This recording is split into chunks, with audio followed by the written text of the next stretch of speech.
শ্রীমদ্ ভাগবত থেকে নারদের কাহিনী পাঠ করছি।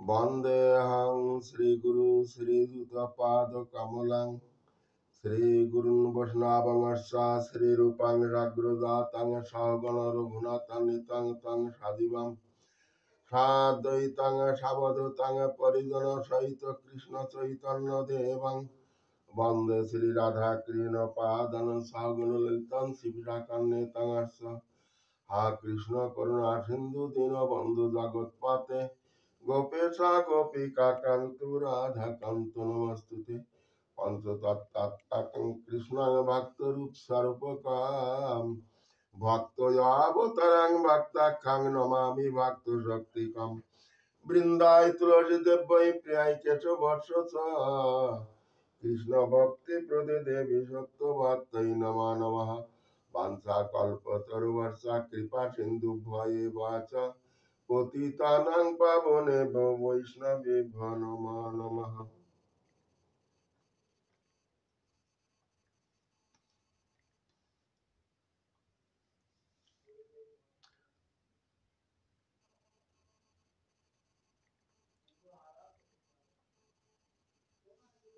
নারদ ছিলেন পূর্বকল্পে কোনো এক জন্মে। নাম ছিল তখন উপবর্হন। এই উপবর্হন গন্ধর্বনন্দন। তিনি কোনো একদিন এক দেবতার সভায় উনি আমন্ত্রিত হয়েছিলেন এবং সেখানে গিয়েছিলেন সঙ্গীত পরিবেশনের জন্য। গন্ধর্বেরা তো গান বাজনা খুব পছন্দ করতো আর করেও, তাই সঙ্গীত পরিবেশনের জন্য ওনার আহ্বান হয়েছিল, সেখানে গিয়েছিলেন। কিন্তু স্ত্রী বেষ্টিত, স্ত্রী নিয়ে ওই রঙ্গভঙ্গ দর্শন করে মুনিরা খুব অপমান বোধ করে উনাকে অভিশাপ দিয়েছিলেন। দেবগণ মুনিগণ সে অভিশাপ দিয়েছিলেন এই যে তো দাসীর গর্ভে জন্ম হবে, এবার দাসীর ঘরে দাসীর গর্ভে জন্ম হবে। তাই পরবর্তীকালে উনি দাসীপুত্র হয়েই পরিচিত হলেন। সেই দাসীপুত্র মায়ের সঙ্গে সঙ্গে বেড়ায়, থাকে ছোট বালক। এক ব্রাহ্মণ পল্লীতে উনার মা যে দাসী কার্য করে, তাদের ধোয়া মাজা, যা কিছু ঝাড় দেওয়া, ধোয়া মাজা, দাসীর যে কাজ, সংসারের সব কাজগুলো ওর মা করে। আর ছোট বালক ওই বাড়ি মার সঙ্গে ঘুরে ঘুরে বেড়ায়, ছোট বালক। তারপরে মা ওখান থেকে যখন আসে, ও তখন মায়ের সঙ্গে চলে আসে। বেশ একটু ডাঙর ডোঙর হয়েছে, 2-1 বছর পরে, তা 5 বছর বয়স হয়েছে নারদের। এরকম করতে করতে যায় আসে যায় আসে, মা দাসী বৃত্তি করে। নারদের তো আর কেউ না, ওই একমাত্র মা। একদিন চাতুর্মাস্য ব্রতের নিমিত্তে কতকগুলো মুনি ব্রাহ্মণ, কতকগুলো ব্রাহ্মণ মুনি, তারা চাতুর্মাস্য ব্রতের জন্য ব্রাহ্মণ পল্লী খুঁজে বেড়াচ্ছে। রাস্তায় ওই দাসী পুত্রের সঙ্গে দেখা। আরে খোকা খোকা, শোন শোন, এখানে ব্রাহ্মণ পল্লী কোথায় আছে বলতে পারিস মনি? হ্যাঁ হ্যাঁ, আমি জানি তো, আমার মা সেখানে কাজ করে, আমরা সেখানে থাকি, সেখানে কাজ করি। চলো চলো, আমার সঙ্গে যাবে তোমরা? এই দেখে নিয়ে গেল, নিয়ে ব্রাহ্মণ পল্লীতে নিয়ে উঠালো। নারদই তাদের নিয়ে গেল। নারদই তাদের যত্ন, আহ্বান, চরণ ধোয়ানো, মোছানো, তাদের পরিশ্রমে বাতাস করা, যা কিছু নারদই সব করে যাচ্ছেন। ব্রাহ্মণগণ নারদের মতন সেবা করতে কেউ এগিয়ে আসছে না। নারদই যেন ওই পল্লীর, ওই পরিবারের, ওই পল্লীর যেন সব। তো উনার নাম তো তখন নারদ হয়নি, দাসী পুত্র। ইনি পরবর্তী জন্মে এবার নারদ হবেন। তাই দাসী পুত্র সবকিছু করে যাচ্ছে। তো মুনিগণ উনার প্রতি অত্যন্ত খুশি। তো প্রায় বছর, প্রায় নিয়ম সেবা, এই নিয়ম বলছি চাতুর্মাস্য ব্রত সম্পন্ন হয়ে যাওয়ার মতন হয়েছে। বলছে, বালক, তুই তো আমাদের খাওয়ানো, ধোয়ানো, মোছানো, ফুল তোলা, আমাদের সেবা শুশ্রূষা, আমাদের কত কাজ করে দিস তুই। তোর প্রতি আমরা অত্যন্ত খুশি হয়েছি। তাই এদিকে আয়, আমরা তো চলে যাব কালকে, তোকে কিছু দিয়ে যাই। তাই কানে কিছু মন্ত্র দান করলেন। এই মন্ত্র ভজন করিস, শ্রীহরি তোকে দর্শন দেবে। এই মন্ত্র তুই জপ করিস, তাকে ডাকবি মন প্রাণে, দেখবি তোকে একদিন দেখা দেবে। এই নারদের এই মন্ত্র দিয়ে গেল। নারায়ণ পরাবেদা, নারায়ণ পরাক্ষরা, নারায়ণ পরামুক্তি, নারায়ণ পরাগতি। এই নারায়ণ নারায়ণ উনি করেন। নারায়ণ সত্য যুগের তারক ব্রহ্ম নাম। এই নারায়ণ নারায়ণ, উনি নারায়ণ নারায়ণ। কিন্তু মুনিগণ পরের দিন চলে যাবে, তাই খাওয়া দাওয়া করে সেবাটান্তি করে কটা প্রসাদ দিয়ে বলছে, বালক, তুই এগুলো খা, আমরা চলে যাব, আর তো তোকে কিছু দিতে পারলাম না, এগুলো খেয়ে নে, খা। নারদ সেই উচ্ছিষ্ট তাদের প্রসাদ, পাতের প্রসাদ নিয়ে কি আনন্দ করে, তখন নারদ সেই প্রসাদ ভক্ষণ করছে। আর একটা পাতায় কটা প্রসাদ রেখে দিয়েছে, আমার মাকেও দিব। মাকে দেওয়ার জন্য কটা প্রসাদ আলাদা করে পাতায় করে রেখে দিয়েছে, আর কিছু প্রসাদও গ্রহণ করেছে। মুনিদের এই প্রসাদ খেয়ে ওনার জন্ম জন্মান্তরের যত পাপ সব দূরীভূত হয়ে গেল। নারদ মন্ত্র পেয়ে ভজন করে, কিন্তু মুনিগণ চলে যাচ্ছে। তখন মুনিরা যখন চলে যায়, তখন তাদের চরণে প্রণাম হয়ে বলছে, আমিও যাবো সঙ্গে। না, তুই ছোট মানুষ, কোথায় যাবি, তুই থাক, তুই থাক। আমি আর কবে দেখা পাবো গুরুদেব? গুরুদেব, আমি কবে দেখা পাবো? হবে, তোর দেখা হবে, তোর সঙ্গে আবার দেখা হবে আমার। তুই যে মন্ত্র পেয়েছিস, ওই মন্ত্র ভজন কর, ওইখানে দেখা পাবি। নারায়ণ তোকে দেখা দেবে, সেখানে আমার সঙ্গে তোর সাক্ষাৎ হবে। তাই গুরুদেবের প্রতি অত্যন্ত ভক্তি। কতদিন না তাদের হাতে করে সেবা করেছে, আজকে ছেড়ে চলে যাচ্ছে। তাই অগ্রসর হয়ে এগিয়ে দিল, সবাই চলে গেল। নারদ প্রসাদ নিয়ে মায়ের কাছে গিয়ে বলছে, মা, মা, এই দেখো মা, দেখো না, তোমার জন্য প্রসাদ এনেছি। আমি মুনিদের সেবা করে এতকাল পরে আমারে প্রসাদ দিয়েছে মা, এই প্রসাদ নেও মা, দে দে, আমাকেও প্রসাদ দে। মা ওই প্রসাদ খেলেন, ওই মাত্র খেলেন। পরের দিন নারদ ওই পল্লীতে সেবা করতে গিয়েছেন। সেবা করে আসবার সময় অন্ধকার অন্ধকার হয়ে গিয়েছে। সাপের কামড়ে তার মা, অর্থাৎ এই বালকের মায় দাসী, পুত্রের মা মারা গেলেন সাপের কামড়ে। নারদ যখন নারদের সঙ্গে সাক্ষাৎ হয়েছে মার, উনি মাকে ঘুরে বেড়াচ্ছেন, খুঁজে বেড়াচ্ছেন, মা এখনো আসছে না। যেতে যেতে যেতে যেতে পথের মাঝখানে দেখলেন ওই অন্ধকার অন্ধকার, কিন্তু মাকে চিনতেও পারা যাচ্ছে। মাকে দেখে মা মা বলে মায়ের পরে হুবড়িকেই পড়েছে, মা ওঠো মা ওঠো, আর মা উঠবে। তাই মাকে হারালো নারদ। মাকে হারাই নারদের মনে দুঃখ না লাগলেও দুঃখ লাগলো, কাঁদতে লাগলো। ছোট মানুষ, জগতে তো তার আর কেউ নেই, ওই একটা মা। তার আত্মীয় স্বজন জ্ঞাতি বন্ধু বান্ধব ভাই বোন কেউ নেই, শুধু মা। ও মা, তুমি চলে গেলে মা, আমি কার কাছে থাকবো? তাই নারদ কাঁদতে লাগলো।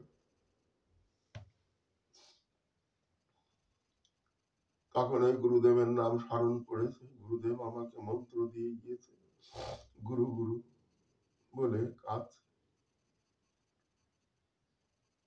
ভাবে কপাল পোড়া জনম দুঃখী গুরু আমি একজনা।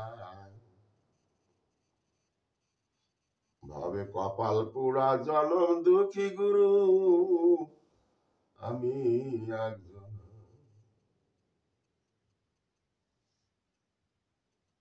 শিশুকালে মরে গেছে মা,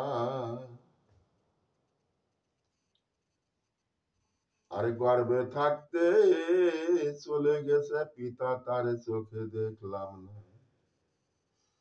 আমায় কে করিবে লালন পালন, দয়াল গুরু কে দিবে মোরে সান্ত্বনা।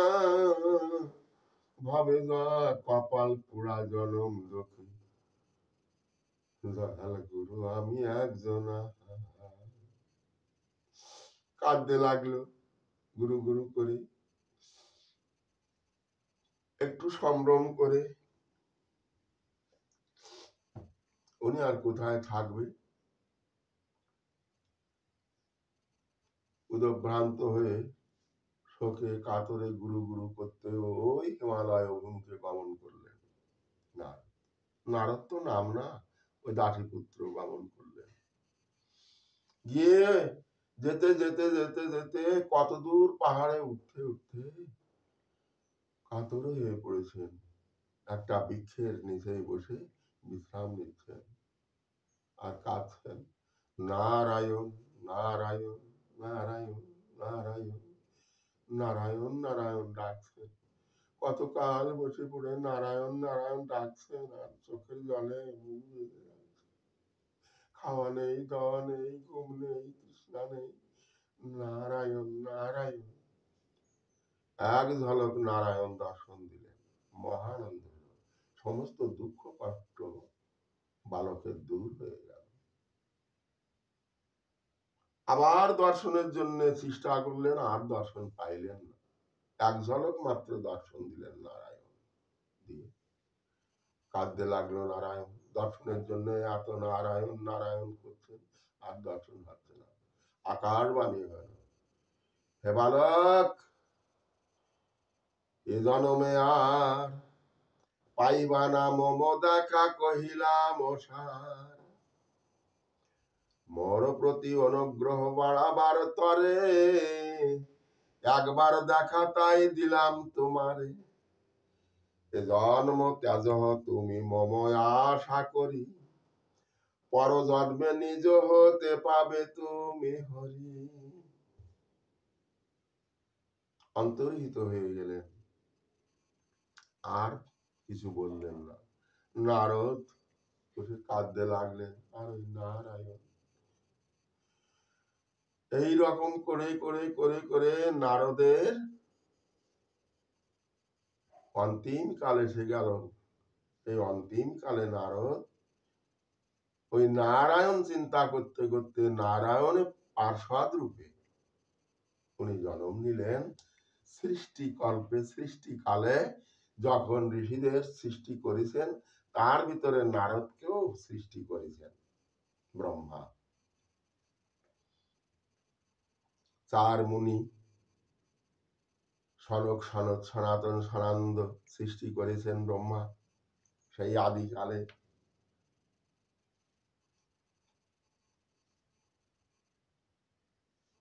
তারপর সৃষ্টি করেছেন মরিচ, অঙ্গিরা, অত্রি, পুলাস্ত, পুলহ, ভৃগু, ক্রুতু, বশিষ্ঠ, দক্ষ, তারই পরে নারদ, এর সঙ্গে সৃষ্টি হয়ে গেল। সেই নারদ হলেন নারায়ণের পারিষদ। নারায়ণের সঙ্গেই থাকে। ওই যে কথা ছিল পরজন্মে তুমি আমাকে লাভ করতে পারবে, এবার তার নাম হলো নারদ। নারদ সমস্ত জগতে পরিভ্রমণ করে বেড়ায়, কোথাও তার বাধা বিপত্তি নাই, তাই তার নাম নারদ। সব জায়গায় তিনি যেতে পারেন, সব ধামে সব তিনি চলাফেরা করেন নিজের ইচ্ছায় গমনাগমন, নিজের ইচ্ছায় গমনাগমন। একটা লোক থেকে আর একটা লোকে যেতে নারদের বেশি সময় লাগে না, শুধু চোখ বুঝে ইচ্ছা করেন আমি অমুক লোকে যাইব, বাস চোখ মিলে দেখেন সেই ধামেই তিনি উপস্থিত। একে বলা হয় মনের গতিতে গমনাগমন। নারদ এই মনের গতিতেই গমনাগমন করতেন, এক সেকেন্ড দেরি হতো না। একটা ধামের থেকে আর একটা ধামে যাইতে বিজ্ঞানের মতে বলে কমপক্ষে নাকি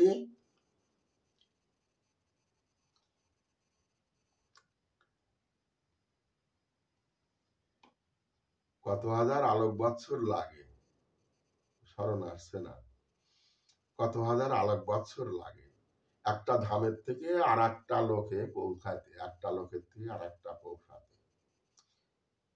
হ্যাঁ, সেই পথ নারদ এক মুহূর্তের ভিতরে, এক সেকেন্ডও লাগে না, চোখ বুঝে ইচ্ছা করেন আমি অমুক লোকে অমুক ধামে যাইব, বাস চোখ খুলে দেখেন সেই ধামে।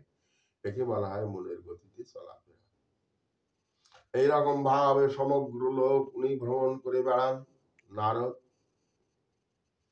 সেই নারদ ঘুরতে ঘুরতে ঘুরতে ঘুরতে একদিন না কি করেছেন, নারদ বলছে, নারদ, ভগবান বলছে নারদ তুমি তো আমার পারিষদ, তোমাকে সবাই সেবা করে, তোমাকে সবাই ভক্তি করে, কিন্তু আমার কিন্তু কেন প্রভু? কিন্তু নারদ তোমাকে দীক্ষা গ্রহণ করতে হবে, দীক্ষা গ্রহণ না করলে দেহ মন পবিত্র হয় না। দীক্ষা, আমি তোমার সঙ্গে থাকি তবু আমার দীক্ষা? হ্যাঁ নারদ, তুমি আমার সঙ্গে থাকলে কি হবে, তুমি দীক্ষা গ্রহণ না করলে দেহ মন পবিত্র হয় না, আর গুরুপদ আশ্রয় না করলে কেউ জগতে স্থান দেয় না তাকে, ভগবানও না। ভগবান, হ্যাঁ তোমাকে গুরু দীক্ষা আশ্রয় করতে হবে। কোথায় পাবো গুরু? মনে মনে চিন্তা করছেন, কোথায় গুরু পাবো, আমাকে কে বা দীক্ষা দেবে? আমি তো দেবশ্রী নারদ, দেবতারাও আমাকে মানে, আমার মতো দেবশ্রী নারদের কি রকম গুরু হলে মানায়, সেরকম একটা গুরুর তো প্রয়োজন। এই গুরু গুরু গুরু খুঁজে বেড়াচ্ছেন, গুরু পান না। তো একদিন নারদ, নারদ তো রোজই নাম কীর্তন করে বেড়ায় ওই যন্ত্র বাজিয়ে, কিন্তু এক পল্লীবাসীর গৃহে গিয়ে উনি উপস্থিত হয়েছেন কোনো একদিন। উপস্থিত হলে নারদকে খুব একটা যত্ন আহ্বান করেনি সেদিন। নারদকে, নারদ নাম কীর্তন করে উঠে গেলে গৃহস্বামী বলছে ওখান থেকে মাটি কেটে, সপ্ততাল মাটি কেটে ফেলে দিয়ে অন্য মাটি এনে ভরাট করো। এই কথা নারদের কর্ণ কুহরে প্রবিষ্ট হয়েছে। নারদ বললেন সে কি, এই অপমান আমার জন্য? আমি ওই আঙ্গিনায় বসে নাম কীর্তন করেছি, বসেছি, তাই অপবিত্র হয়ে গেছে? তাই সেই আঙ্গিনার সেই জায়গার থেকে খনন করে মাটি ফেলে দিয়ে অন্য মাটি এনে ভরাট করলে তবে পবিত্র হবে, তাহলে আমার দেহ এতই অপবিত্র। যাক, উনি ওখান থেকে আর এক পল্লীতে আর এক পরিবারে ওই নাম করতে করতে ভজন করতে করতে গিয়েছেন। সেখানে বলছেন, রাখুন, এখানে প্রবেশ করতে পারবেন না, এখানে আজকে আমাদের মহোৎসব হচ্ছে, এখানে ভগবানের ভোগ রাগ হচ্ছে, এখানে আপনার প্রবেশ করার অধিকার নেই। কেন? তাহলে আপনি অভক্ত, আপনি অবৈষ্ণব, আপনার তো দীক্ষা হয়নি, আপনার কণ্ঠে মালা নেই, আপনার ললার তিলক নেই, আপনি তো হরিনাম গ্রহণ করেন নাই, আপনি হরি হরি করলে কি হবে, আপনি অনধিকার। উনি আর প্রবেশ করতে পারলেন না, ওখান থেকে ফিরে গেলেন। তাই মনে মনে প্রতিজ্ঞা করছেন যে আমার গুরু, আমার যে কেমন গুরু হবে, এমন গুরুটাও তো খুঁজে কোথাও পাচ্ছি না। কিন্তু বাবা, কার গুরু কেমন হবে তার কর্মফল অনুপাতে এই গুরু মিলে যায়। নারদের মতন বস্তুর, নারদের মতন ব্যক্তির গুরু তো দাদা হওয়ার কথাও নাই। তাই নারদের গুরু দরকার।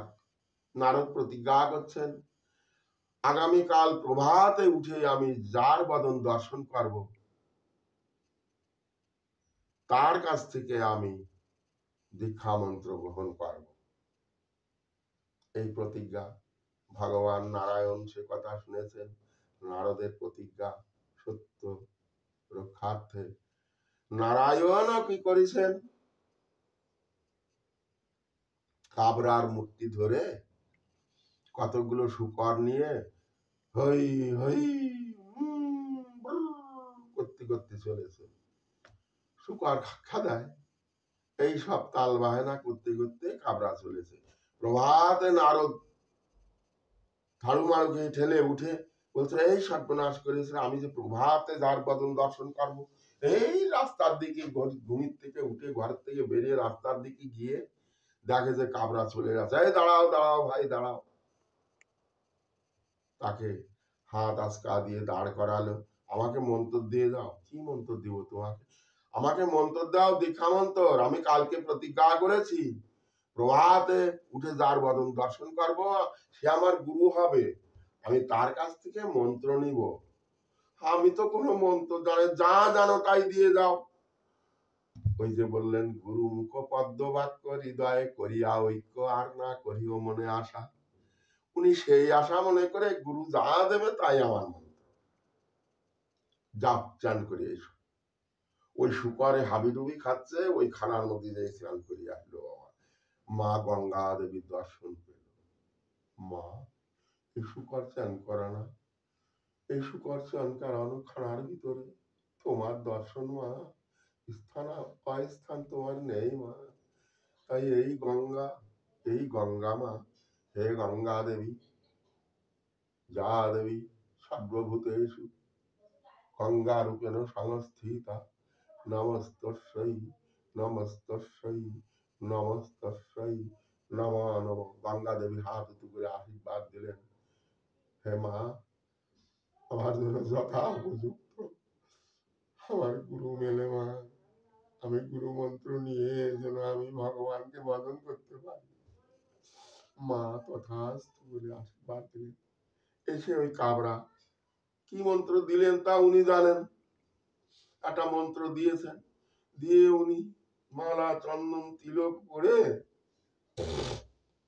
উনি দিব্যি গোসাই পরম বৈষ্ণব হয়ে গেলেন। আর ওই নারায়ণ নারায়ণ করে বেড়ান। পরের দিন আবার ওই যে গৃহে গিয়েছিলেন, সপ্ততাল মাটি কেটে ফেলে দিতে চেয়েছিল, সেই গৃহে আবার গেলেন। আজ নারদ দীক্ষা হয়ে, নারদের দীক্ষা হয়েছে, তাই সেই পল্লীতে সেই গৃহে গেলে নারদের খুব যত্ন করে, আসুন আসুন দেবশ্রী নারদ, আসুন, হাতে হাতে ধরে নিয়ে তাকে কত সুন্দর করে গদি পাতিয়ে তাকে বসিয়ে চরণ ধৌত করে তার জল পান করছে, তারা অঙ্গে মাখছে। নারদ চিন্তা করলেন, এই তো আমার দীক্ষা হয়ে গেছে, আমার তো সত্যি তাহলে দীক্ষা হয়েছে। নারদ তখন মহা আনন্দে আনন্দিত হয়ে ওখানে কত কথা বলে নাম কীর্তন টীর্তন করে ওখান থেকে উঠে গেলেন। আর ওইখানকার মাটি নারদের যেখানে যেখানে চরণ পড়েছে সেখান থেকে ধুলো নিয়ে মাটি নিয়ে সবাই খাচ্ছে, অঙ্গে মাখছে, মাথায় দিচ্ছে, বুকে দিচ্ছে। তাই না দেখে মহা আনন্দিত হয়ে ওই আর এক পল্লীতে গেলেন, যে পল্লীতে ঢুকতে দিয়েছিল না, সেখানে আজও সেখানে মহোৎসব হচ্ছে, সেখানে ভগবান নারায়ণ আছেন। নারদ সেখানে গেলেন, গিয়ে দারোয়ানের সঙ্গে দর্শন হওয়ার সঙ্গে সঙ্গে দণ্ডবাত হয়ে পড়েছে নারদের চরণে।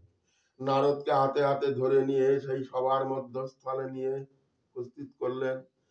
নারায়ণকে দর্শন পেয়ে নারদ সেখানে দণ্ডবাত প্রণাম হয়ে পড়েছেন।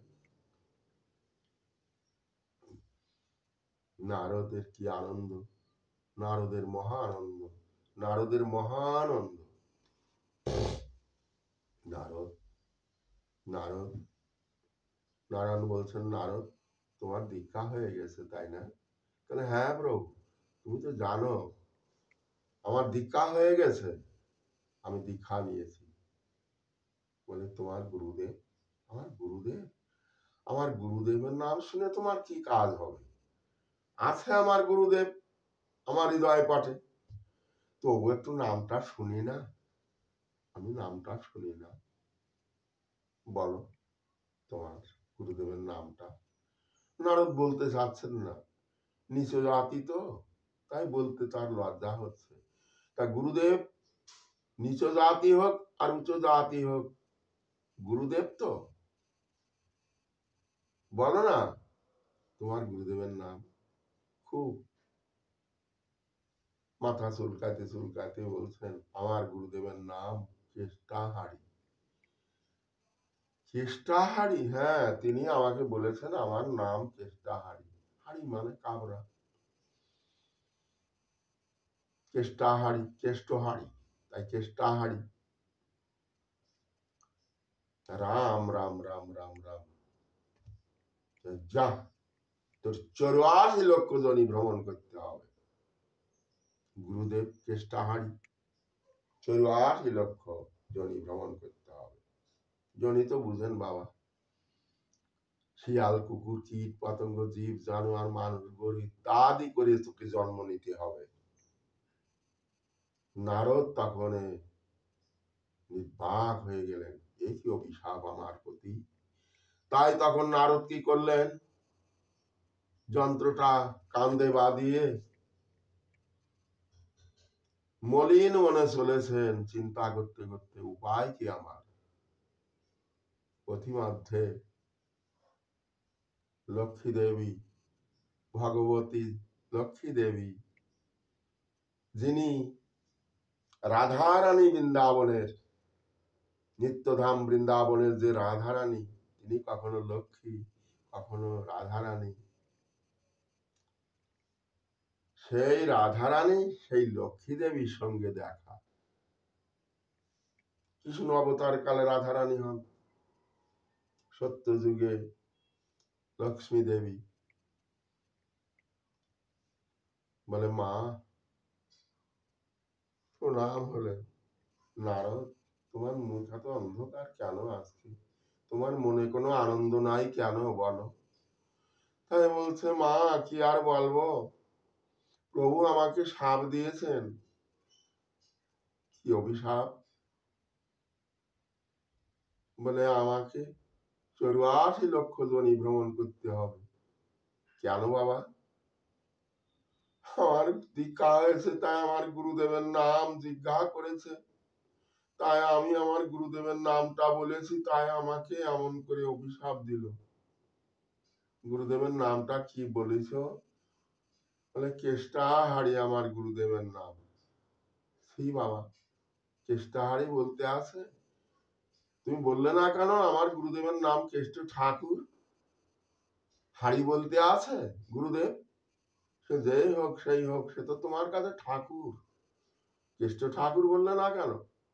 শিগগিরই যাও, প্রভুর চরণে যাও। আবার প্রভুর চরণে যেয়ে পড়ো, প্রভুকে জিজ্ঞাসা করো, প্রভু আমাকে এই যে 84 লক্ষ জনি ভ্রমণ করবার ক্রমটা আমাকে একটু বলে দিন, নইলে আপনার সুখ হবে না।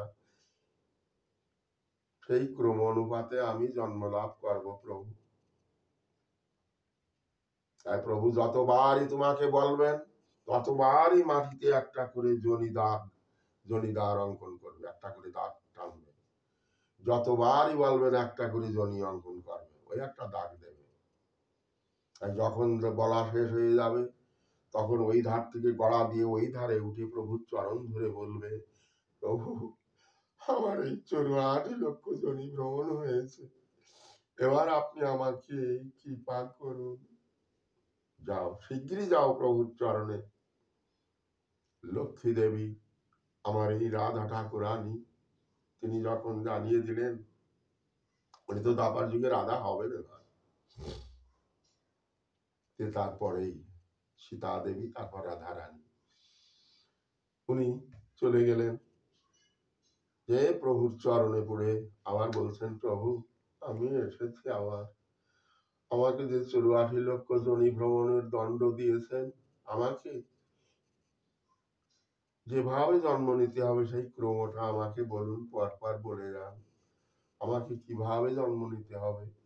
প্রভু তখন বলতে শুরু করলেন, এই জন্ম, তারপরে এই জন্ম, তারপরে এই জন্ম, তারপরে এই জন্ম, তারপরে এই জনি, তারপরে এই জনিতে জন্ম, তারপরে এই জনিতে জন্ম, এইরকম করে করে বলে যাচ্ছেন। আর উনি মাটিতে একটা করে দাগ দিচ্ছেন। যখন বলা শেষ হয়ে গেল, এই ধার থেকে গড়া দিয়ে ওই ধারে উঠে প্রভুর চরণ ধরে বলছে, প্রভু এই আমার 84 লক্ষ জনি ভ্রমণ হয়ে গেছে, আপনি আমাকে কৃপা করুন। বল তোর যুক্তি দা তাকে। কেঁদে উঠেছে, জয় জয় রাধে রাধে গোবিন্দ, রাধে রাধে রাধে রাধে গোবিন্দ জয়। প্রভু আমায় কৃপা করুন। ওঠো নারদ, ওঠো। সেই নারদ দীক্ষা হয়ে গেল, তার গুরুদেব হলো। আর গুরুদেব যে কখনো সে মুসি, কখনো সে কাবরা, কখনো নিচু ব্যক্তি হয় না। যখন গুরু হয় তখন সে ঠাকুর সম। তাই গুরুদেবের নাম উচ্চারণ করতে গেলে ডাইরেক্ট অমুক নাম বলা যায় না, না বলে গুরুদেবের নাম যেমন মহাজনেরা উচ্চারণ করে, যেমন আমার প্রভু গুরুদেবের নাম প্রভুপাদ শ্রীলশ্রী ঠাকুর নিতাই কিশোর আচার্য, আমার পরম গুরুদেব ওম বিষ্ণু পাদ ও পরমাংশ পরিব্রাকাচার্য অষ্টত্ব সত্যল্লাভ নিত্যল্লাভ প্রবিষ্ট বৈষ্ণব চরণ দাসজি মহান্তা মহারাষ্ট্র প্রভাত ঠাকুর। আবার আমার পরম্পরা গুরুদেব প্রভু ওম বিষ্ণু পাদ ও পরমহংস পরিব্রাকাচার্য অষ্টত্ব সত্য নিত্যল্লাভ প্রবিষ্ট কুঞ্জদার রবাক।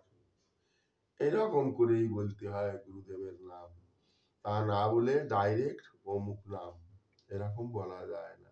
আর নিচু জাতি তো বলা তো যাবেই না, ঠাকুর বলেই সম্বোধন করতে হয়। যিনি ঠক্করের হাত থেকে, এই জগৎটাই তো ঠক্করময়, এই ঠক্করময়ের জগৎ থেকে যিনি রক্ষা করেন তিনি ঠাকুর। তাই গুরুদেব, গুরু ব্রহ্মা, গুরু বিষ্ণু, গুরুদেব মহেশ্বর, গুরুদেব পরম ব্রহ্ম, তস্মৈ শ্রী গুরাবে নমঃ, এই বলে গুরুদেবকে প্রণাম করতে হয়। যাক, নারদের দীক্ষা হলো, নারদ পবিত্র হলেন, নারদের মহা আনন্দ। কিন্তু যে যুগে ভগবান যে লীলা করেন সেখানেই নারদ উপস্থিত। ভগবান এমনি করতে করতে করতে করতে নারদকে নিয়ে ভ্রমণ করেন, করতে করতে কোনো এক যুগে নারদ সত্য যুগ গেল, ত্রেতা যুগ গেল, দাপার যুগেও এলো। দাপার যুগেও নারদ আছেন। একদিন দ্বারকা নগরে কৃষ্ণ অবতীর্ণ হয়েছেন। নারদ তো জানেন, নারদ তো যুগে যুগে উনি কখনো দেহ রাখেন না। নারায়ণ যেমন এবার আর কখনো নারদ দেহ রাখবেন না। আগে যে জন্ম হয়েছে উপবার হন, তারপরে দাসীপুত্র, তারপরে নারদ যখন হয়েছেন, এই নারদই থাকবেন চিরকাল। তো এই নারদ নারায়ণের সঙ্গে যেমন ছিলেন, ওই রকম নারদ রামচন্দ্রকেও দর্শন করেছেন, ওই রকম নারদ কৃষ্ণ লীলায় এসে কৃষ্ণের সঙ্গে দর্শন হচ্ছে। তো এই সমস্ত ত্রিভুবন ভ্রমণ করে দ্বারকা নগরে কৃষ্ণকে দর্শন করতে যখন গিয়েছেন, দ্বারকা নগরে কৃষ্ণ নারায়ণ কৃষ্ণরূপে অবতীর্ণ হয়েছেন, তাকে দর্শন করতে নারদ গিয়ে উপনীত হয়েছেন। নারদকে দর্শন পেয়ে ভগবান বলছেন, নারদ নারদ শিগগিরই করে এসো, শিগগিরই করে এসো। নারদ ডাক শুনেও ডাক শুনছেন না, ডাক শুনেও ডাক শুনছেন না। কি হয়েছে নারদ? কিছুক্ষণ পরে এসে নারদ দেখা দিয়ে বলছে, প্রভু আমাকে ডেকেছেন? তাহলে হ্যাঁ, তুমি এখন এসে ডাক শুনছো? এতক্ষণ যে তোমাকে ডেকেছি, তুমি ডাক শুনলে না কেন, আসলে না কেন? প্রভু একটি বার, দুইটি বার, কি তিনটি বার আমাকে ডেকেছো, তাই একটু ডাক শুনি নাই, তাই তোমার এত ক্রোধ। আর ওই যে দেখে এলাম আস্তে আস্তে বনের ভিতরে, জঙ্গলের ভিতরে ব্যাধ আর সেই ব্যাধ নিয়ে দুইজনে বসে কত কাল তোমাকে ডাকছে, হা নারায়ণ, হা কৃষ্ণ, হা রামচন্দ্র। সে যে কত কাল যুগ যুগান্তর বসে পড়ে তোমাকে ডাকছে, তাকে একটু দেখা দিচ্ছ না প্রভু, তাই আমার মনে বড় দুঃখ। নারদ, অদীক্ষিত মানুষের দীক্ষা না হওয়া পর্যন্ত ভগবান কখনো দেখা দেয় না। আর তুমি জানো না, তুমি নিজেও তো জানো, জানো না? অদীক্ষিতানাং দোষানাং শৃণু আরাননি অন্নাং বিষ্টা সমাং তস্য জলাং মূত্র সমাং শ্রিতাম যৎ কৃতাং তস্য বা শ্রাদ্ধাং সর্বাং জাতিজ্জাদগতিম। অদীক্ষিত লোকের কথা শ্রবণ করো। অদীক্ষিত মানুষের হাতের অন্ন বিষ্ঠার সমান। হাতে করে যে জল দেয় আমাকে, তা মুতের সমান।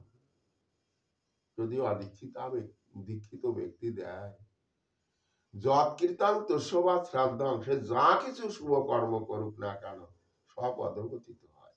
সে হাতে করে পিতৃমাতৃকুলে শ্রাদ্ধ করলেও তার নিরয়গামী মানে নরকগামী হয়, আরো নরকগামী হয় পিতা মাতা। এই জন্যে দীক্ষা না হলে তার জীবনের কোনো মূল্য নেই। তাই অদীক্ষিত ব্যক্তির কথা শ্রবণ করলে তো, তাই বলছি, তুমি গুরু বেশ ধারণ করে যাও, ওই ব্যাধ আর বেদিনীকে তুমি মন্ত্র দান করে এসো। যাও যাও। ওনাদের ওই গাছতলায় গিয়ে নারদ মন্ত্র দান করে এলেন। সেই মন্ত্র ওরা জপ করতে লাগলো, বলে এই মন্ত্র জপ করবে। সেই মন্ত্র জপ করতে করতে ওনারা সেই নারায়ণ কৃষ্ণকে লাভ করেছিলেন। নারদ ওইখান থেকে বহুকাল পরে আবার ঘুরতে ঘুরতে ঘুরতে ঘুরতে কৃষ্ণ দর্শনে এসেছেন। নারদ, আবার এসেছ, বেশ ভালো, আমি খুব আনন্দ পেয়েছি। ভগবান কৃষ্ণ বলছেন, কি হেতু করেছো আগমন? তাহলে করিতে দর্শন। ও, তো ঠিক আছে, তুমি দর্শন করো, ঘুরে ঘুরে দেখো। আমার দ্বারকাপুরী দেখো নাই তো? একদিন এসেছিলে, তোমাকে আবার পাঠিয়ে দিয়েছিলাম। তো দেখো, দ্বারকাপুরী দেখো, ঘুরে ঘুরে ঘুরে ঘুরে দেখো। দেখেন, প্রভু আজ্ঞা দিলেন। আর ওনার মনে একটু শঙ্কা ছিল, এই দেখবার জন্য এসেছেন যে ভগবান কৃষ্ণ শুনেছেন যে জরাহান্ধকে বধ করে তার 16,000 মহিষী, জরাহান্ধের 16,000 যে মহিষী ছিল, সেই মহিষীদের, সেই কন্যাদের তিনি হরণ করে মহিষী করতে পেরেছিলেন না বাবা। ওই মহিষী জরাহান্ধ উনাদের রাজরাজরা যত বড় ভালো ভালো কন্যা সব ধরে এনেছিলেন, ভালো ভালো রানী, রাজাদের রানী ধরে এনে ওখানে রক্ষা করে রেখেছিলেন। তারা বলেছিল এই কথা যে আমাদের একটা ব্রত আছে, সে ব্রতটা এই, দ্বারকানগরে কৃষ্ণকে যে নিধন করতে পারবে তার সঙ্গে আমরা স্বামিত্ব বরণ করব, তাকে আমরা স্বামিত্ব বরণ করব, এই কথাটা বললেন। সবাই এই কথা বলেছে, তাই যতকাল পর্যন্ত কৃষ্ণকে নিধন করতে পারবে না ততকাল পর্যন্ত এই কন্যাগণ, এই মহিষীগণ তাকে স্বামিত্ব বরণ করবে না। তাই ছিল সকলে এই পেন্ডিং এ, সেবা যত্ন করে তাদের খেতে লতে দিত। জরাহান্ধ রাজা তো, সেই রাজাকে নিধন করবার জন্য ভগবান কৃষ্ণচন্দ্র কি করলেন, ভীম অর্জুনকে নিয়ে একদিন মগধে গমন করলেন, মগধে গমন করলেন ইন্দ্রপ্রস্থের থেকে। ইন্দ্রপ্রস্থের আদর্শ যজ্ঞের আয়োজন করেছিলেন। কৃষ্ণের মন্ত্রী ধপ বললেন, প্রভু পঞ্চ পাণ্ডব রাজস্ব যজ্ঞের আয়োজন করেছে, তুমি ইন্দ্রপ্রস্থে যাও, তাদের এই রাজস্ব যজ্ঞের আনন্দ দান করো, আর ওইখান থেকে ভীম অর্জুনকে নিয়ে মগধে ব্রাহ্মণ বেশে প্রবেশ করো, করে জরাহান্ধকে নিধন করো। ওইখান থেকে সেই কথা মতো ভগবান কৃষ্ণ চলে গেলেন মগধে ভীম অর্জুনকে নিয়ে। সেখানে সেই জরাহান্ধকে বধ করে, সে অনেক কথা, সেই জরাহান্ধকে বধ করে ওইখান থেকে সেই 16,000 মহিষী অর্থাৎ 16,000 কন্যা যারা পেন্ডিং ছিল তাদেরকে সব মুক্ত করে দিলেন, বিবাহ করবার জন্য না। তবে কন্যাগণ ওই মহিষীগণ ভগবান কৃষ্ণ যখন মুক্ত করলেন, তারা এসে কৃষ্ণের চরণে পড়লেন, হে প্রভু আমাদের আপনি মুক্ত করেছেন, তবে আমাদের এই পানি আর কেউ গ্রহণ করবে না, এই হাত আর কেউ গ্রহণ করবে না, কেননা জরাহান্ধ তো আমাদের নিয়েই এসেছে। তো সকলেই জানে যে আমরা জরাহান্ধের, অর্থাৎ আমাদের পানি কেউ গ্রহণ করবে না। আমরা কেহ জরাহান্ধকে স্বামিত্ব বরণ করি নাই, শুধু প্রতিজ্ঞা, আমরা শুধু ব্রত রেখেছিলাম এই যে কৃষ্ণকে, দ্বারকানগরের কৃষ্ণকে নিধন করতে যে পারবে তার সঙ্গে বিবাহ করব। আমরা তো শুনেছি তোমার বিক্রম, তোমার মহিমা আমরা শুনেছি, তাই তোমার কথা বলে আমরাই আমাদের সতীত্ব রক্ষা করবার পেরেছি। তাই প্রভু তুমি কৃপা করে আমাদের এই পানি গ্রহণ করে আমাদের জীবন যৌবন মান সম্মান আপনি রক্ষা করুন। তাই কন্যাগণের, তাই মহিষীগণের প্রার্থনা শুনিল যখন, সকলের পানি কৃষ্ণ করিলেন গ্রহণ। সকলের পানি, পানি মানে হাত, গ্রহণ করলেন। রমণীদের দক্ষিণ হস্ত আর প্রাণ গোবিন্দের বাম হস্তের সঙ্গে এই মিলন হলো। তাই হলো 16,000 মহিষী ভগবান কৃষ্ণের। এই 16,000 মহিষী এ বাদেও কৃষ্ণের রুক্মিণী, সত্যভামা আদি যে অষ্টপাটরানী, এই 16,000 আর এই অষ্টপাটরানী, এত মহিষী নিয়ে ভগবান নারায়ণ কৃষ্ণচন্দ্র কি করে তাদের মন জুগিয়ে চলেন, তাই দর্শন করবার জন্য মনে মনে নারদের সংকল্প ছিল, মনে মনে নারদের ইচ্ছা ছিল আমাকে দর্শন করতে হবে কৃষ্ণ কি করে এত মহিষীর মন রঞ্জন করে। তাই দর্শন করবার নিমিত্তে পুনর্বার দ্বারকা নগরে এসেছেন। দ্বারকায় এসে এদিক ওদিক করছেন, এসো এসো নারদ, নারদ এসো এসো, শীঘ্রই এসো। তুমি এসেছো নারদ?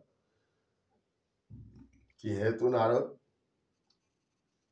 আজ দ্বারকা নগরী, বলে করিতে দর্শন। ও দর্শন করতে, ঠিক আছে নারদ, দেখো দেখো, ঘুরে ঘুরে দেখো। দেখেন চিত্রাং বত্তহিতা, ভাগবত বলছেন, চিত্রাং বত্তহিতা দেখেন বভূষা যুগোৎপাত গৃহেষু দষ্ট সহস্রাং স্ত্রী এক ঔদব্যাত। একই শরীরে ভগবান কৃষ্ণের একই শরীরে একই সময়ে 16,000 গৃহ সকলে পৃথক পৃথক রমণীর পানি গ্রহণ করেছিলেন। ইহা অতীব আশ্চর্য। ভগবান কৃষ্ণ বাংলায় অর্থ।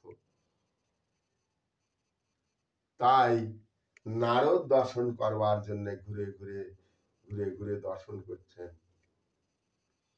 দেখেন এক মহিলা এক ঘরে আসন দান করছেন, পাশেই আর এক ভবন, সে ভবনে যে দেখা আহ্বান করছেন, আসুন আসুন নারায়ণ কৃষ্ণ আসুন আসুন। আর এক ভবনে, পাশেই আর এক ভবনে গিয়ে দেখেন পাদ্য অর্থাৎ চরণ ধোয়াচ্ছেন মহিষী। একই সময়ে একই শরীরে কৃষ্ণ আছেন।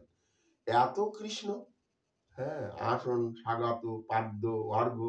আর এক গিয়ে গিয়ে দেখেন সেখানে ভগবানকে জল পান করাচ্ছেন আর এক মহিষী, জল পাদ্য অর্ঘ্য।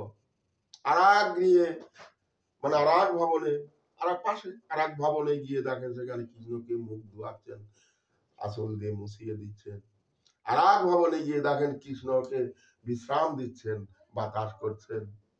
আর এক গৃহে গিয়ে দেখেন কৃষ্ণকে নিয়ে শয়ন করছেন পালঙ্গে। এইরকম করে যত গৃহ, এই 16,000 ভবনে 16,000 গৃহে উনি দর্শন করলেন। নারদ ঘুরে ঘুরে ঘুরে ঘুরে দর্শন করতে তো সময় লাগে না। একই সময়ের মধ্যে একই শরীরে কৃষ্ণ এত মহিষীর সেবা তিনি একই মূর্তিতে গ্রহণ করেছিলেন। এ অতীব আশ্চর্য। নিতাই গো সীতানাথ প্রেমানন্দে হরি হরি বল। কেন পেরেছিলেন ভগবান কৃষ্ণ? কারণ ভগবান কৃষ্ণ ইচ্ছায় সর্বময় কর্তা, তিনি সর্বশক্তিমান। তাদৃশঞ্চ বিনাশক্তিং না সিদ্ধেত পরমেশতা। ঈশ্বরের যে সর্বশক্তিমত্তা আছে, এই কথাকে যে অস্বীকার করে, ঈশ্বর সর্বশক্তিমান এ কথাও তাহলে তিনি অস্বীকার করেন। অতএব ভগবান সর্বশক্তিমান, তিনি সর্বশক্তির উৎসও বটেন। অর্থাৎ তার পক্ষে সবকিছু সম্ভব। নারদ নারদ ঘুরে ঘুরে দেখেছে তো সব। নারদ হতাশ হয়ে গেছে, অবাক হয়ে গেছে। ওঠো নারদ। নারদ ঘুরে দেখে নারায়ণকে দর্শনবার প্রণাম করে আর উঠতে পারছে না, বেহুশ। প্রভুর মায়া দর্শন করে দেখি আমি কাকে পরীক্ষা করতে এসেছি, তাই প্রভুর চরণে দণ্ডবাদ হয়ে বেহুশ। ওঠো ওঠো ওঠো নারদ ওঠো। নারায়ণ একটু হাত বুলাই দিলেন, নারদ সুস্থ হয়ে গেল। নারদ উঠে কাঁদছে, প্রভু তোমার মায়া বিভূতি বোঝা অতি বড় দায়। হে প্রভু, তোমার মায়া বিভূতি বোঝা অতি বড় দায়, কৃপা করে ক্ষমা করো আমার এই গোসাই। হে প্রভু, তুমি আমাকে ক্ষমা করো। হ্যাঁ নারদ, ঠিক আছে, ওঠো ওঠো, অনেক সময় হয়েছে, যাও শিগগির যাও, চান করে এসো, চান করে এসো। এসো, রুক্মিণী দেবীর রান্ধন হয়ে গেছে, এসো আমরা শিবানী। যাও যাও যাও। এই সঙ্গে সঙ্গে, না আমার তো হয়ে গেছে সব, আমার তো রুক্মিণী দেবী সে আসন দিলেন, নারায়ণ বসে গেলেন, এই তো হয়ে গেছে সেবা, শিগগির যাও, যাও যাও যাও যাও, ডুব দেশো, দৌড় মেরে এসো, আমি বসে গেছি, কিন্তু তুমি আসলে তাই সেবা হবে। উনি সেবায় বসে গিয়েছেন নারায়ণ। তাহলে অল্প সময়ের ভিতরেই ডুব দিয়েই চলে আসতে হবে, এসেই অমনি সেবায় বসে যেতে হবে, কাপড়টা জড়িয়ে। নারদ চলে গেলেন, এই লোটাটাও নিয়ে যাও, একটু খাবার জলও নিয়ে এসো। সরোবর, ওই যে দেখো সরোবর, দেখাই দিলেন, সরোবরে চলে গেলেন। সরোবরে গিয়ে নারদ ডুব দিলেন, দেখেন দিব্যি ওর ভিতরে একটা রাজপথ। সেই রাজপথ দেখে অবাক হয়ে গেলেন। অবাক হয়ে রাজপথে এক পা দু পা বাড়াতেই দেখেন একটা রাজভবন। বাহ, এ তো ভালো, রাজভবন। সেই রাজভবনে ঢুকে এদিক সেদিক ঘুরে ঘুরে দেখেন ভবনের ভিতরে একটা রাজকন্যা। সেই রাজকন্যাটাকে দেখে উনি চিন্তা করছেন যে এখানে একটা রাজকন্যা, আর তো কেউ না। এই রাজকন্যাটা হঠাৎ অন্তরিত হয়ে গেল, রাজকন্যাটা আবার ঘুরতে ঘুরতে ঘুরতে ঘুরতে কোথায় গেল রাজকন্যাটা। দেখেন নারদকে সেবা করবে, তাই হয়তো রাজকন্যা স্রোতে, ওই ঝর্ণার স্রোতে স্নান করতে গিয়েছে, এমনও মনে করতে পারে। এখানে কন্যাটা আসলো কেমন করে? দেখেন যে পাশে ঝর্ণা, ঝর্ণার স্রোতে সেই কন্যাটা দেখলেন আর দেখলেন না। কন্যাটা স্রোতে ভেসে যাচ্ছে, ওগো আমাকে রক্ষা করো, আমাকে বাঁচাও, আমাকে বাঁচাও। কন্যাটাকে হাত ধরে নারদ তুললেন ঝর্ণার স্রোতে। যদিও ঝর্ণায় জল খুব বেশি থাকে না, ঝর্ণা যখন গভীরতা কমে যায় স্রোতও বেড়ে যায় বাবা। তাই সেই ঝর্ণার স্রোতের থেকে নারদ তুললেন উলঙ্গ, স্রোতে গড়াগড়ি করতে করতে যাচ্ছে, উলঙ্গ হয়ে গেছে, উলঙ্গ। নারদ তার হাত ধরে তুলেছেন নাগলেট অবস্থায়। আর কেউ না বাবা, বলছে আপনি আমাকে বিবাহ করুন, আপনি আমার মনোমত স্বামী, কেননা আপনি আমার পানি গ্রহণ করেছেন। নারদকে বলছেন, মহিলা ওই মেয়েটা, আপনি আমাকে পানি গ্রহণ করেছেন, আমাকে রক্ষা করেছেন, আমার জীবন রক্ষা করেছেন। আমি যাচ্ছিলাম ওপারে পল্লীতে সেবা নেওয়ার জন্য, আপনার দর্শন পেয়ে হঠাৎ চিন্তা করলাম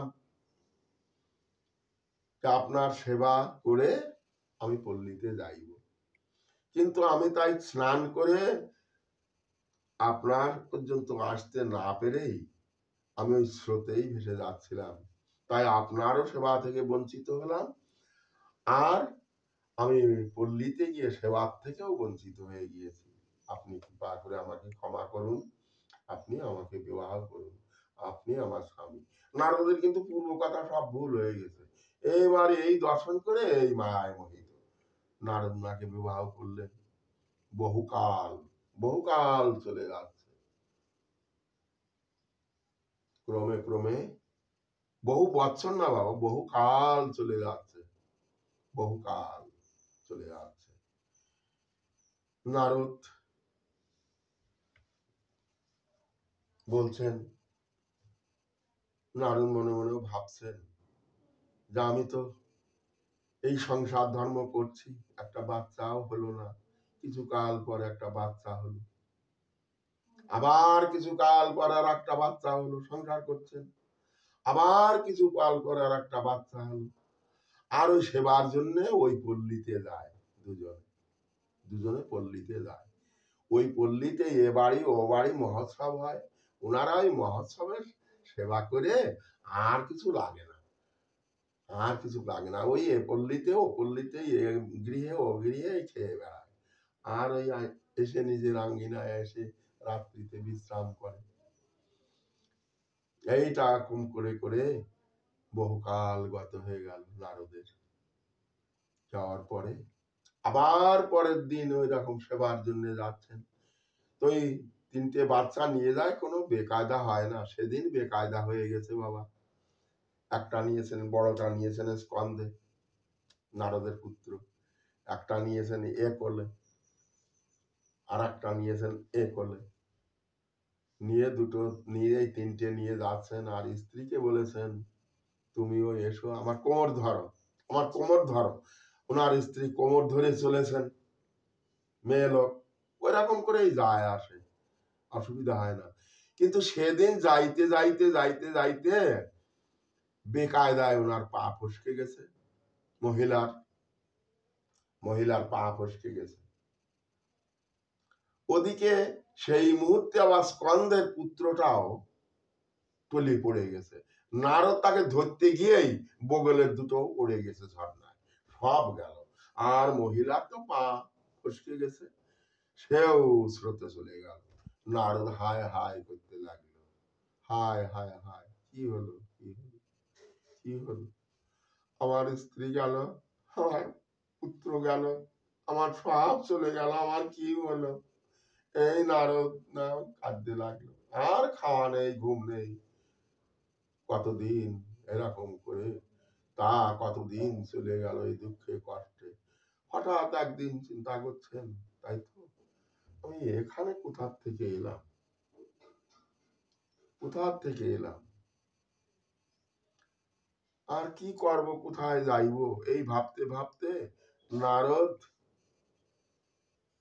চিন্তিত হয়ে ওই যে সরোবরে ডুব দিয়েছিলেন, উনি অগ্রসর হয়ে সেই সরোবরে গিয়ে ডুব দিলেন। সেই সরোবরে ডুব দিয়েই দেখেন সেই পথ, পূর্ব যে পথ দিয়ে এসেছিলেন সেই পথ। নারদ ডুব দিয়ে উঠেই লোটায় করে জল নেওয়ার কথাও মনে পড়েছে, এক লোটা জল নিয়ে ডাঙায় উঠে দেখেন এক দুই পদ অগ্রসর হতেই না হতে সেই দ্বারকা ভবন। এই এক দুই পদ অগ্রসর হতেই দ্বারকা ভবন, কৃষ্ণ সেই সেবায় বসে আছেন নারদের জন্য। এই আসছে 3-4 মিনিট, 2-5 মিনিট তো দেরি হবেই হবেই। বসে, নারদ আমি সেই বসেই আছি, তুমি এত দেরি করছো, এসো এসো, জল নিয়ে এসো, শীঘ্রই এসো, সেবা করে নিয়ে যাক। নারদ এলেন। নারদ অবাক হয়ে প্রভুর দিক তাকায়ে বসে আছেন। প্রভু, এ কি মায়া তোমার, এ কি মায়া তোমার, হে প্রভু, তোমার এই অক্লান্ত মায়া আর দেখবে নারদ? না প্রভু, সেবা নাও। নারদ সেবা নাও। নারদ প্রভুর সঙ্গে সেবা নিলেন, প্রসাদ নিলেন। প্রভু, এই মায়ায় তুমি আর আমাকে নিপতিত করো না প্রভু, এমন মায়ায় আর আমাকে দুনিয়ায় ফেলিও না প্রভু, তুমি কৃপা করে তোমার এই মায়ার থেকে যেন আমি নিস্তার পাই, বর চাও নারদ। বর আর কি চাইবো প্রভু, এই বর দেহ, তোমার মায়ায় যেন আমি আর নিপতিত না হই। এরকম করে নারদকে আশীর্বাদ দিলেন, নারদ চলে গেলেন। সেই নারদ কত লীলা, কত ভঙ্গি তার জীবনে করেছেন, ঘুরে ঘুরে ঘুরে ঘুরে ঘুরে ঘুরে ভগবানের কৃষ্ণচন্দ্রের সঙ্গে কত না লীলা করেছেন।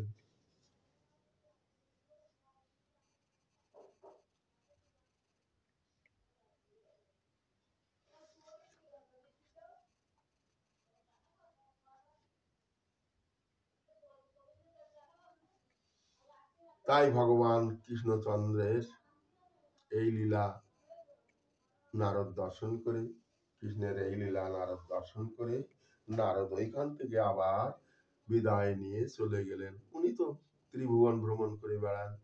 আজকের মতো এতক্ষণে নারদের জীবনী কাহিনী করিনু পাঠ কীর্তন।